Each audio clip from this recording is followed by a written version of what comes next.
Hello everybody, welcome back to Light Up channel.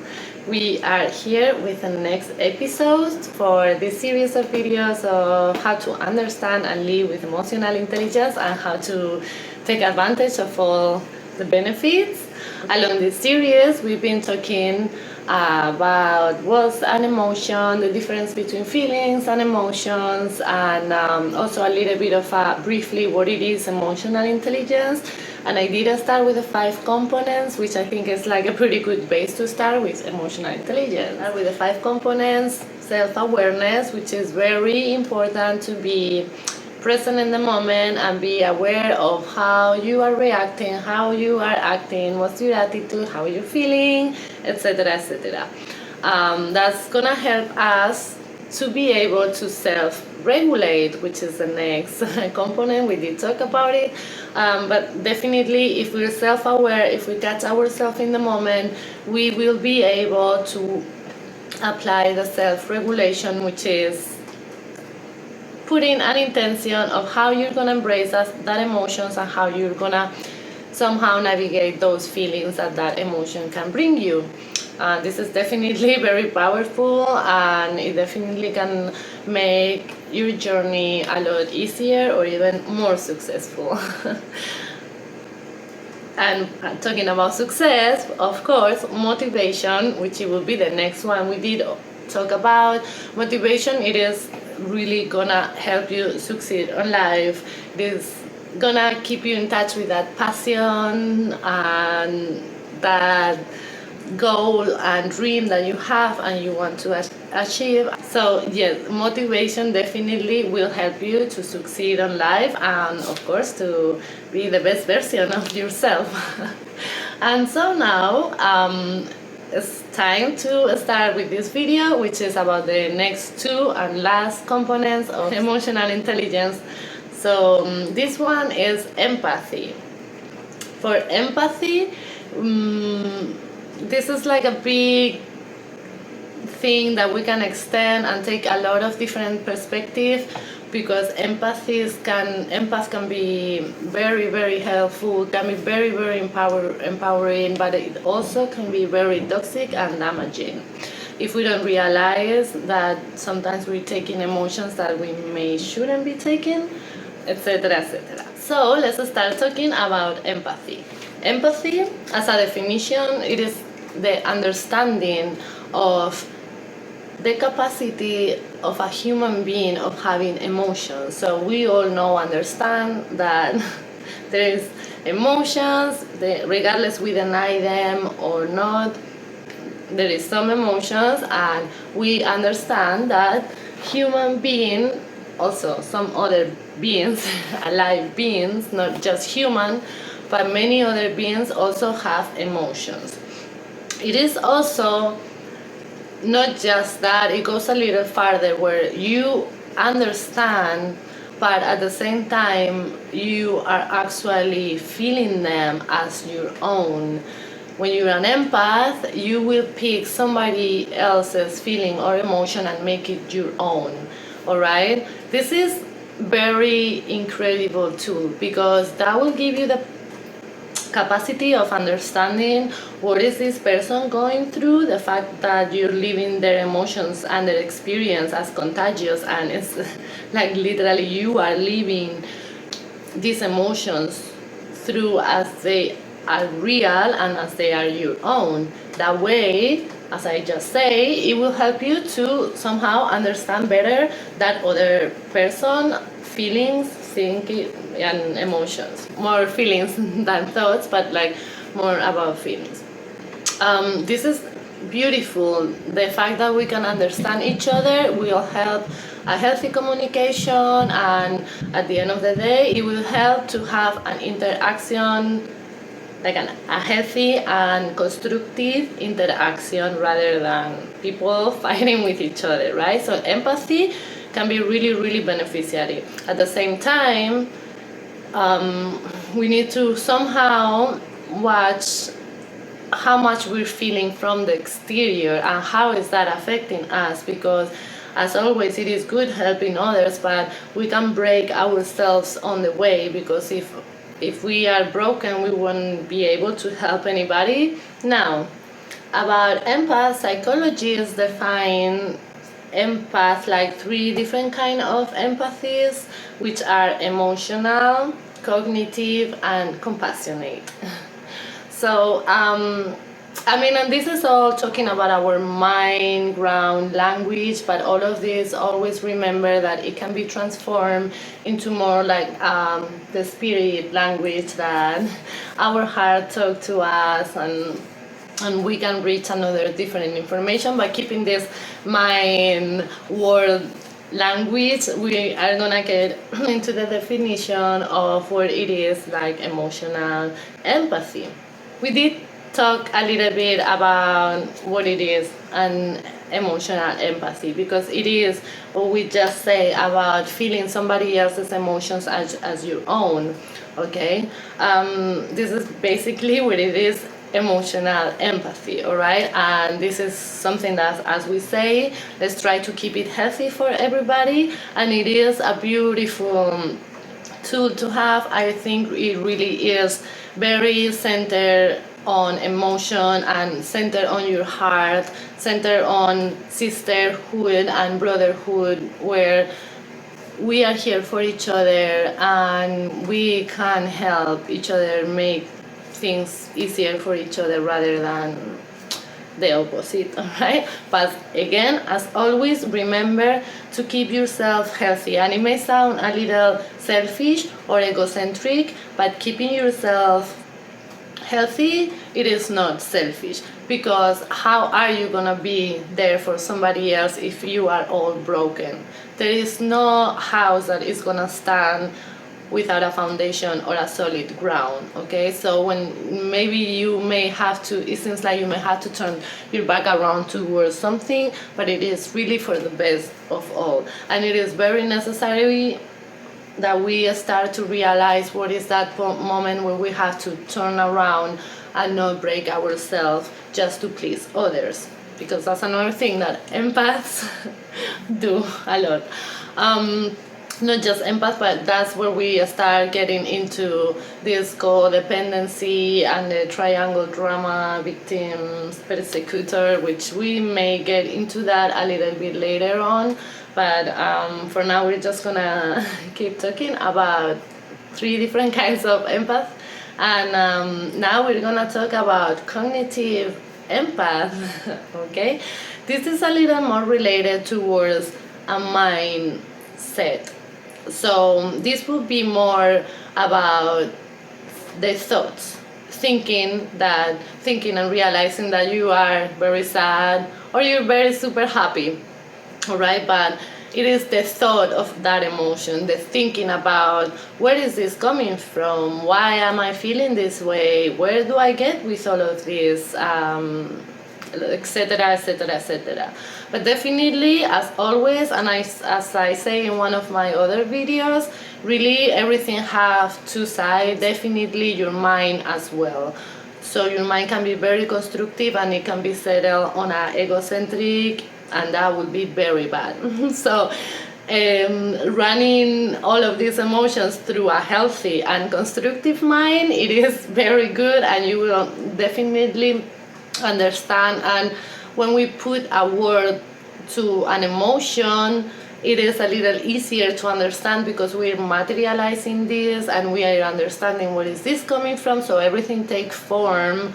And for our minds and brains, sometimes that's a lot easier to understand and be able to move on, take next step, or do the next action you need to do. Cognitive empathy, it would be all of this applying into somebody else. All right, and actually that's usually a very good perspective if you're really heart-centered and you're trying to help this person, because you're outside, you have another different perspective. So when you're understanding these emotions, you're being emotionally empath with this person, but you're also cognitive, you're starting to think about why is this person feeling like that. So everything has a root, so understanding, being able to understand what that person is feeling it is very important, but also thinking about why is this person feeling all of this, and what can we do. And our mind is gonna take us to more like a problem solving. It will be like the problem solving mood type of thing, where our mind can be a beautiful, amazing, powerful tool that we can also use. All right. After this, the next and last type of empathy, it would be compassionate, compassive empathy. This is like getting a little, even like farther in and step it up. All right. So one thing is like, okay, you can feel what somebody else feel and do nothing about it.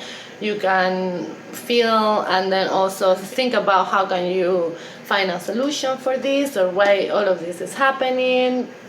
But a little bit further understanding on this, and also compassion, it is going a little bit out of your way if necessary to help this person, to make this person easier. Compassion, empath is when you are willing to help others, even to get away out of your way to help others. Now, there is again, go out of your way is okay as soon as it is grounded on the right place. So as far as you're safe, and as far as your kids are safe, they're not gonna be any consequences, you definitely can go out of your way to help others. Why wouldn't we, right? Like, you will appreciate that if you ever need it. So at the same time, you can also find some reward when you have the chance to do that. And compassion, I think it will make this world a much, much better place.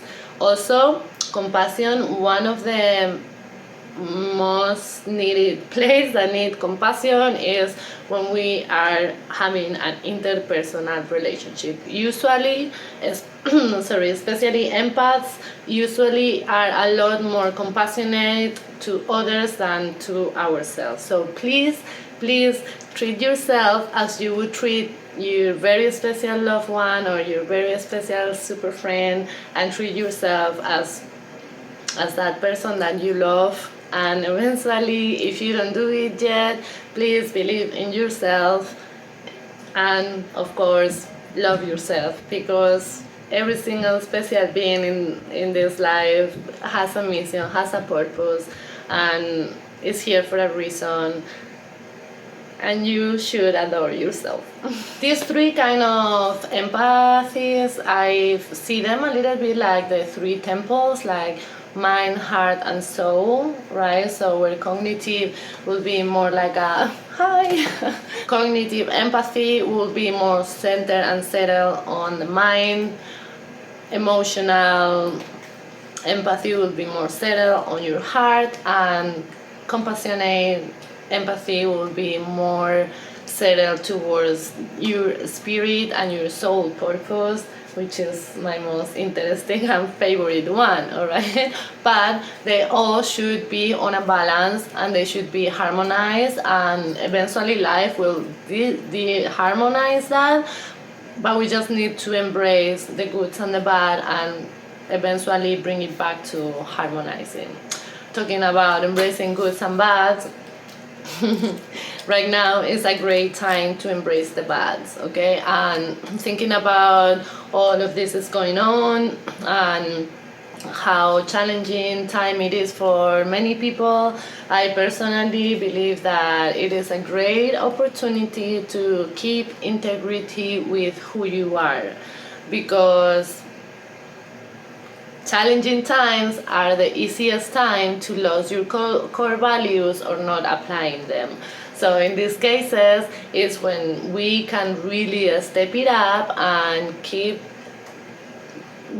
an intention and keep the attitude you really want to keep, and especially in these very challenging times.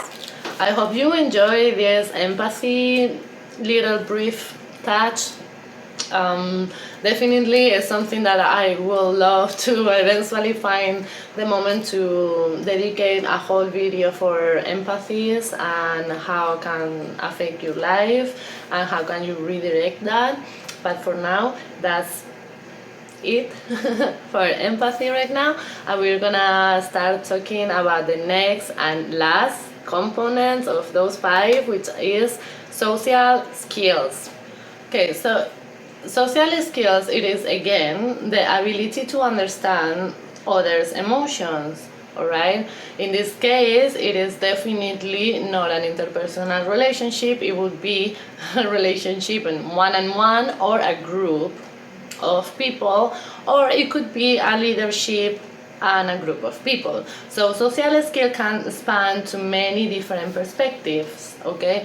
For now, I'm just gonna touch a little bit into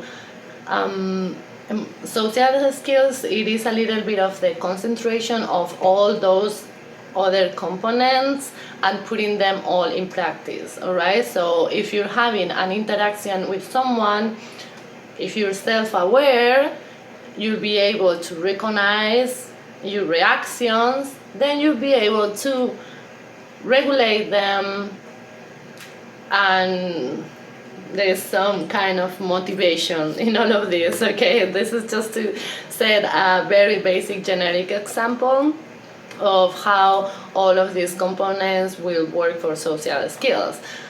To me, social skills is also everything, all your wisdom, all your emotional intelligence, all these tools and skills that you have, you can apply them on your social skills as well. And as more harmonious is your interpersonal relationship, as more harmonious will be your social relationship, and the richest will be your social skills. And why is that? Somehow that to me is because if we are settled, if we are like grounded, and if we know our fears, our shadows, but also our gifts and our light, then somehow everything you've been collecting and everything you are, you can apply it in social skill. Not just that, as more emotional intelligence and more spiritual awareness, as more best version of yourself you are, the more tools you have to use on your social skills, on your goals, on your career, into everything in your life. That way you will reach your full potential and you will be better in your life and better in yourself. That's a little bit of a twisted tag to me. One last thing, as I said, it can be applied on one-on-one, it can be on a group, but it can be also in a leadership. And just one last thing I want to say about this leadership. If I believe every leader, if you're playing a role of leadership, please be heart-centered. Every leader should be heart-centered, compassionate, should have a high level of emotional intelligence, and it should be healthy, worth, and not be toxic or abusive or nothing like that. Okay, I guess we shouldn't never be toxic or aggressive or something, but it happens in life. So, but it shouldn't happen when someone has a little bit of a role where it has power. Okay. In another hand, a lot of people that reach that leadership position is because they have a lot of skills already, and emotional skills, and they have a lot of emotional intelligence, and they, even if it's natural, even if they don't name it, but like naturally, they're naturally that way. That's why life is opening their path to reach that leadership position. And to me, it is a little bit, that's the most interesting thing about social skills, how you relate to others, and how can you bring all of these into more of a career focus. All right, definitely social skills, I mean, we are we are a society. Human beings need to relate to each other, and there is definitely million of interactions a day. So it is like a red that is all interconnected, but not just only for information, also for energies and emotions and feelings and understanding. So we do have a little bit of a responsibility of how the world is going, right? Depends of each one individual reactions and actions. That's how the world is going. Depends of how we act. So it's all about changing. Start the change, be the change you wanna see. It's as simple as that. Starting to be the change you wanna see. Don't expect it outside, because you may see it, but every single change happen in within. So, well, I hope this was a good introduction, very basic, of this emotional intelligence and these 5 components we've been talking about. I really hope you enjoy it and hopefully put it in practice on your day-by-day life, and hopefully you are already starting to see some benefits. That would be that's one of my goals actually. Let's just enjoy the journey while we walk through it, because it is amazing how life can surprise you one morning just like that. All right, so thank you so much. Enjoy your journey, and click like if you like it, and subscribe to this channel if you like to follow all the series. And for the next video I will be opening a new series. All right, and this will be my 3 main basic series, but I am very excited to talk about them, and I am gonna leave it a little bit as a surprise. But if you are enjoying all of this content and topics, you're probably gonna like the next one. All right, thank you so much for watching, and don't forget the magic you have within. Just because you are a living being, okay? Believe in yourself and believe in your dreams and go for them. Thank you, and please love yourself.